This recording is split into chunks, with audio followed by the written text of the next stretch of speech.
उनकी माँ को हम सलाम करते हैं, उनके बाप को सलाम करते हैं, सीजीआई को नहीं करते हैं। अम्बेडकरवादी होने से अम्बेडकरवादी नहीं हो गए, विचार अम्बेडकरवादी होना चाहिए। ये जूता सीजाई के सिर पे पड़ा है या फिर पूरे संविधान को खत्म करने का बना है, मनुस्मृति लागू करने का आह्वान किया गया है। इसको सोचिए, ये जूता जो है मनुस्मृति लागू करने का है, संविधान खत्म करने का है। अगर तुम संविधान बचाना चाहते हो, देश के गरीबों का अधिकार बचाना चाहते हो, शिक्षा रोजगार बचाना चाहते हो, तो अपने सांसदों को और विधायकों को ऐलान, इन जितने भाषण दे रहे हैं नेता बन करके, इनको ऐलान करिए कि अपने क्षेत्र में उनकी पहले 5 दिन से लाश चढ़ रही है चंडीगढ़ में सर। भाई वो सड़ेगी, 5 क्या 10 दिन हो जाएगा, वो सड़ेगा। क्योंकि लाश चढ़ रही है, समाज चढ़ रहा है, जातिवादी पूरी समाज सड़ रहा है। वो समाज इसलिए सड़ रहा है कि हिंदू धर्म को सर पे ढोने के कारण। हाँ, हिंदू धर्म पे सर पे ढोगे तो यही हाल सबका होगा, हमारा भी होगा, आपका भी होगा, उनका भी हो। आज हम चमक रहे हैं, कल साला कूटे जाएंगे। नमस्कार, मैं ओमदेव। आज हम हैं दिल्ली में, हमारे साथ हैं द बुद्धिस्ट टाइम्स मैगजीन के सहायक संपादक हरिनारायण बौद्ध जी। हरिनारायण बौद्ध जी, हमारे देश में सीजेआई साहब ना तो वो सुरक्षित हैं, सीजेआई साहब पर जूता फेंक दिया गया।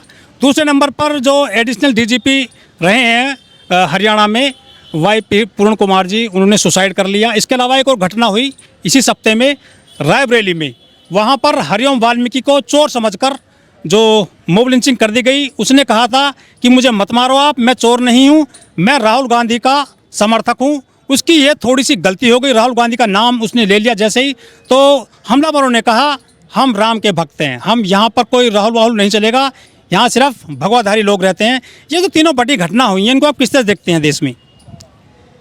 ये जो तीनों घटना हुई है, ये देश के लिए बहुत बड़ा कलंक और काला अध्याय में, काले अक्षरों में लिखना जाएगा। और ये सारे गुलाम हैं। जो बाबा साहब का अम्बेडकरवादी कट्टर है वही मर रहा है। जैसे कि अभी हमारे आईएएस मर गया, ठीक है, सीजीआई पे चप्पल फेंक जा रहा है, इसका जिम्मेवार कौन है? ये तो वही सीजीआई जिसने वो डिसीजन दिया था कि एससी क्रीमी लेयर में, यही तो कह रहे थे कि आर्थिक आधार पर करो आरक्षण को। भाई तो अब क्या करोगे? संविधान याद आ रहा है इनको। हाँ, याद आ रहा है ना, तभी यही तो बात मैं कह रहा हूँ कि ये पहले लोग ब्राह्मणवाद को चढ़ावा देते, जब ब्राह्मणवाद तुम्हें मर रहा है तब फट रही है। यही चीज़ बाबा साहब बार बार कहे थे ना, हमारे लोग मंदिर में जाना पसंद करेंगे, ब्राह्मण को घर में बुला करके हजारों रुपया देंगे, लेकिन समाज के एकता के लिए नहीं देंगे। जितनी संगठन, जितनी समितियां हैं, ये क्या कर रही हैं? आज बाबा साहब के बदौलत 131 एमपी हैं, 1200 विधायक हैं, ठीक है, 70,000 स्टेट और सेंटर में कार्यरत हैं, 14.6 लाख एक्स मैन है। इनका क्या दायित्व बनता है? आप ही का दायित्व बनता है, चिल्लाओ।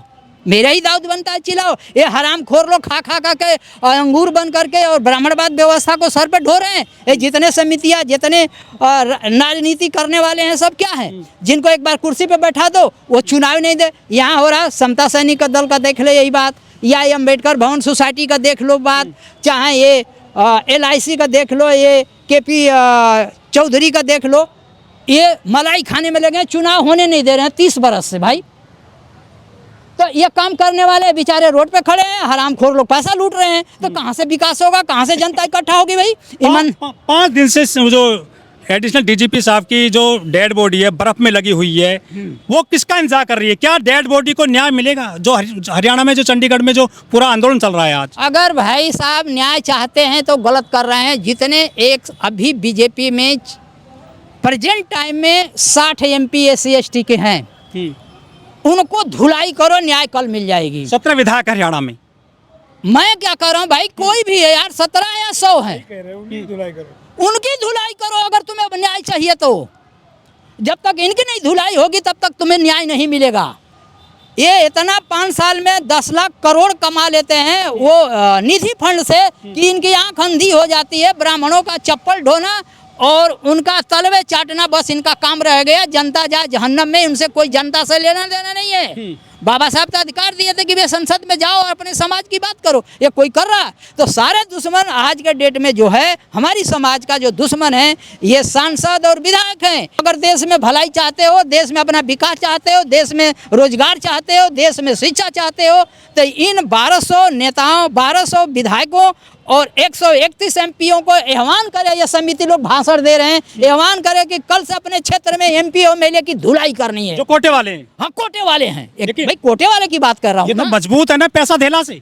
कौन? ये जो सांसद है माननीय है जो। अरे भाई, नेपाल में तो प्रधानमंत्री मजबूत था, जब जनता टूट गई तो साले कूट जाएगा। जैन जी था। हाँ? जैन जी। हाँ, जैन जी। वैसे यहाँ अगर जनता टूट जाएगी तो 15 लाख अगर जनता टूटती है यार, तो विधायक का कितना मजबूत होगा। लेकिन वो तो कहते हैं कि हमें वोट इन्होंने नहीं दिया है, आम आदमी ने, हमें पार्टी की तरफ से वोट मिला है। पार्टी साला पैदा करके दी है वोट कि बैलेट बॉक्स से दी है या चोरी करके दी है? पार्टी कहाँ से दी है वोट? चोरी करके दी है या वो फर्जी से जिताई है? कैसे दी है? लेकिन तू साला गले में पार्टी का पट्टा है। अरे भाई, गाले में पट्टा नहीं है। ये संविधान में आस है कि जितने SC ST के नेता हैं, चाहे किसी पार्टी में से चुन के जाएं, उनको एक कॉरिडोर में बैठना है और SC ST की समस्या को लेकर के उनको फाइट करना है। अगर नहीं करते हैं तो संसद का औकात करें। लेकिन पूर्ण कुमार जी तो मजबूत थे, उनके पास तो हथियार भी थे, पद था, खाकी थी, बड़ा ओहदा था, उन्होंने मृत्यु को गले लगा लिया, सुसाइड कर लिया, ऐसा क्यों?